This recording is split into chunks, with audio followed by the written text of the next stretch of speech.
এই মাদক মুক্ত শহর বলতে নেশাকে একবারে আমরা উপড়ে ফেলতে পারবো না। হয়তো অনেক আগের থেকে অনেক ধরনের নেশা চলতেছে, কিন্তু সেই নেশাগুলোর মধ্যে মরণঘাতী নেশা ইয়াবা ট্যাবলেট এবং হিরোইন, এই দুইটার শিকড় আমরা টেনে উপড়ে ফেলতে চাই। প্রিয় ভাইরা, বাংলাদেশে ৬৮,০০০ গ্রাম বাংলায় এই খুনি শেখ হাসিনার দাবেদার বাহিনীরা তারা অর্থনৈতিক ভাবে স্বাবলম্বী হওয়ার জন্য এবং যুব সমাজকে ধ্বংস করে ফেলার জন্য এই নেশাকে সারা বাংলাদেশে ছড়িয়ে ছিটিয়ে দিয়েছিল ভাইরা, যাতে এই যুব সমাজ ঘুমিয়ে থাকে আর তারা নির্বিঘ্নে গোটা জাতিকে ধ্বংস করে ফেলেছে ভাইরা।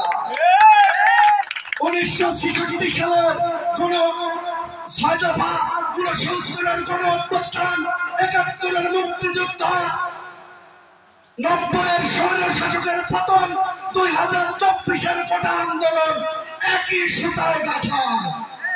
কিন্তু যাতে কোন যুব সমাজ এই খুনি হাসিনার সরকারকে পতন না করতে পারে, সারা বাংলাদেশে সমস্ত যুব সমাজকে এই নেশা দিয়ে শেখ হাসিনা এবং ভারতের দাবেদার বাহিনীরা ধ্বংস করে দিয়েছিল। কি দিয়েছে না? তাই আমাদেরকে তারেক রহমানের নির্দেশ, আগামী দিনে বাংলাদেশ হবে বৈষম্যবিহীন বাংলাদেশ, সুন্দর একটি বাংলাদেশ, যেই বাংলাদেশে তার একটি উদাত্ত আহ্বান আছে, সে নেশামুক্ত বাংলাদেশ করবে। সেই নেশামুক্ত বাংলাদেশ করতে হলে সবাইকে ভালো থাকতে হবে। আমরা পৌর বিএনপির সভাপতি এম লুৎফর রহমান ৫ ওয়াক্ত নামাজ কালাম পড়ে, আমাদের সত্তার রফিক মামা তিনিও ৫ ওয়াক্ত নামাজ কালাম পড়ে, আমি মেনন চেষ্টা করে নামাজ কালাম পড়ার।